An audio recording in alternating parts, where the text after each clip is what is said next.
12화에서는 선재와 소리, 태성이와 함께 인혁의 집을 방문하는 것으로 시작되었는데요. 슈퍼스타 K 본선에서 떨어진 인혁이 음악 포기를 선언하고 시골로 내려갔기 때문인데요. 이클립스에 어떻게 선재가 합류할 수 있었을까? 라는 의문이 있었는데요. 슈퍼스타 K 본선 장면에서 인혁의 노래를 듣는 순간 모든 것이 이해가 되었습니다. 상처받고 자존감이 바닥으로 떨어진 친구를 위로하기 위해 인혁의 집을 방문한 세 사람인데요. 바닷가에서 다 같이 물놀이하고 아이스크림을 먹는 장면은 정말 풋풋하면서 청량감이 느껴지기도 했는데요. 선재와 소리가 하룻밤을 보내게 될 거라는 신문 기사가 있었는데요. 바로 12화에서 두 사람이 함께 보내게 되는데요. 태성이와 인혁이의 가족들은 모두 집을 비우게 되는데요. 모두가 떠난 집에는 선재와 소리 둘만 남게 되죠. 두 사람은 잠시 어색함을 느끼지만 이 기회를 절대 놓칠 수 없는 선재인데요. 어떻게든 소리와 같은 공간에 함께하고 싶어서 귀신이 나와서 무섭다고 난리를 치는데요. 결국 선재는 소리가 있는 방으로 들어가는데 성공을 합니다. 소리는 옆에서 잠들어 있는 선재의 뺨을 살며시 만지며 아련하게 그를 쳐다보는데요. 하지만 소리가 옆에 누워있는 상황에서 1분 1초가 아까운 선재인데요. 잠이 올 리가 없죠. 선재는 바로 눈을 뜨며 내가 먼저 선을 넘었다며 장난스럽게 얘기를 하는데요. 그리고 두 사람은 달달하게 포옹을 하며 애틋함을 드러냅니다. 선재는 소리가 다시 돌아가지 않았으면 좋겠다고 얘기를 하고 소리는 내일이 오지 않았으면 좋겠다며 속마음을 애기하는데요. 그러면서 소리는 선재에게 사랑에 돌아가기 전에 이 말 꼭 하고 싶었어라고 고백을 하는데요. 그러면서 소리는 의미심장한 말을 하는데요. 내가 내일 미래로 돌아간다고 해서 막 울고 그러면 안 돼 라고 말이죠. 소리의 이 한마디 한마디가 모든 것을 암시하는데요. 인혁의 어머니가 하룻밤 더 자고 가라는 말에 오늘 꼭 서울로 돌아가야 한다고 말하는 소리인데요.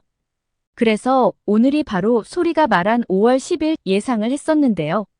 그런데 또다시 당황스러운 일이 발생하는데요. 바로 소리가 선재와 함께 탄 기차에서 미래로 돌아간 듯한 모습을 보인 것인데요. 그리고 자신의 생각을 정리할 시간이 필요하다며 기차에서 내립니다. 선재는 순간 당황하면서 너 다시 돌아간 거냐며 슬픈 얼굴을 하고 혼자 앉아 눈물을 삼키는 장면이 나왔는데요.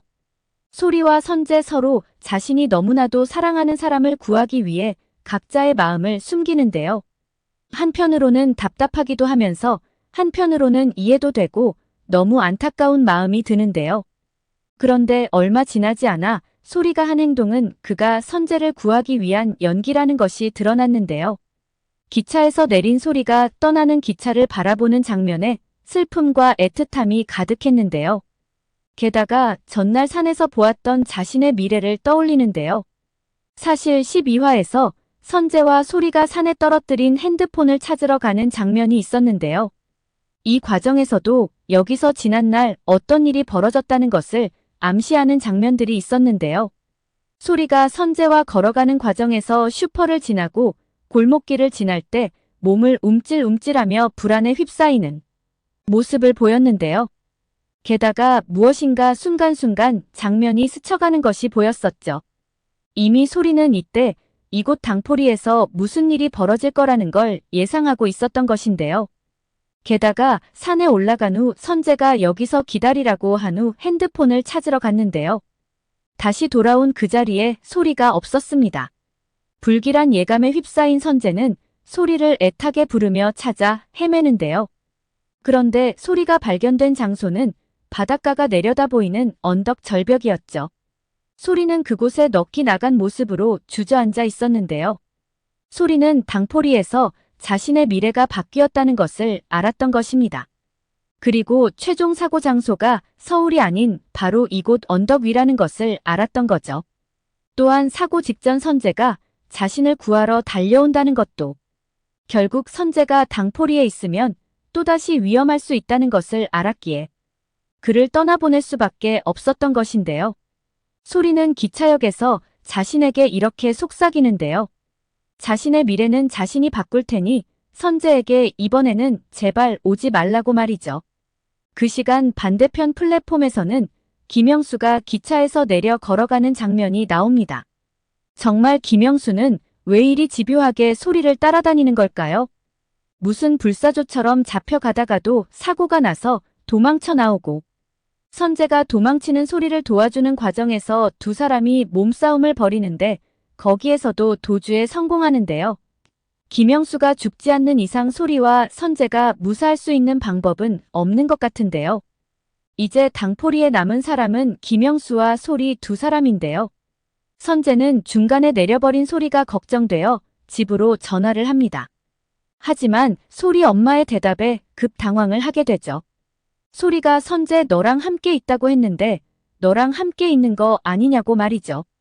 선재는 그제야 이 모든 것이 소리가 자신을 보호하기 위해 연기한 것이라는 걸 알게 되는데요. 그리고 급히 소리가 김 형사님한테 5월 10일에 와달라고 했던 장소로 달려가는데요. 하지만 그곳에는 아무도 없습니다. 선재 역시 미래가 또 바뀌었음을 감지하는데요. 13화 예고편에서는 소리가 동네에서 쫓기는 장면이 나옵니다. 아마도 김영수한테 쫓기고 있었던 것일 텐데요. 그리고 김 형사님한테 전화해서 자신을 도와달라고 합니다. 아마도 소리는 이 모든 것을 끝내기 위해서는 자신이 김영수를 유인하는 방법밖에 없다고 생각하는 것 같은데요. 그리고 결국 소리는 김영수한테 납치를 당해 감금당하는 것 같습니다. 그리고 아마도 이전처럼 도망을 갈 것 같은데요. 도망치는 경로가 어제 보았던 바닷가가 보이는 언덕 위일 것 같습니다. 미래가 바뀌었다는 것을 알게 된 선재는 바로 인혁의 고향 집으로 다시 내려오게 될 것 같은데요. 그리고 그 사고 장소가 바로 소리가 넋놓고 앉아있던 언덕이라는 것을 알고 김 형사님에게 도움을 청하고 자신도 그곳으로 달려갈 것 같습니다. 여기서 유추해 볼 수 있는 것은 세 가지인데요. 소리와 선재가 다치지 않고 살기 위해서는 김영수가 죽어야 한다는 거. 아님 선재나 소리 중 누군가가 다칠 수밖에 없다는 것인데요. 그래서 세 가지 옵션이 있을 것 같은데요. 첫 번째는 소리가 선재를 구하기 위해 김영수를 안고 바위에서 뛰어내리는 것입니다. 두 번째는 선재가 소리를 구하기 위해 김영수를 안고 바위에서 뛰어내리는 것입니다. 마지막 세 번째는 김 형사님이 소리를 구하는 상황에서 김영수와 몸싸움이 벌어지고 김영수가 의도치 않게 바위에서 떨어지는 상황에서 김 형사님까지 잡고 떨어지는 상황입니다. 물론 모두가 바라는 대로 김영수는 악인이고 선재와 소리에게 아무 일도 일어나지 않고 무사히 2023년을 맞이하기 위해서는 김영수가 죽어야 한다는 전제가 있어야 합니다. 이것도 아님 소리에 의한 타임슬립은 3번이 마지막이기에 어떤 결과가 나오던 이것으로 끝일 것 같은데요. 하지만 똑같은 시계를 소유한 선재에 의해서 타임슬립이 다시 일어난다면 어떨까요? 선재 자신이 자신의 미래는 자신이 바꾼다는 말을 여러 번 했었는데요. 이것도 가능성은 있어 보이는데요. 13화 예고편 마지막 장면에서 소리가 다시 미래로 돌아간 듯한 모습을 보였는데요. 그리고 또다시 휠체어에 앉아있는 듯한 모습으로 비춰졌었죠. 그리고 소리는 선재에게 우린 처음부터 만나지 말았어야 하는 사람인지도 모른다고 혼잣말을 하는데요. 결국 소리는 선재의 미래를 바꾸는데 실패했다는 뜻으로 비칩니다. 그렇다면 결국 이 타임슬립의 시작을 한번 생각해 볼 필요도 있는데요. 타임슬립의 시작은 선재의 죽음에서부터 시작되었는데요. 소리가 선재를 죽음으로부터 구하기 위한 것이었죠.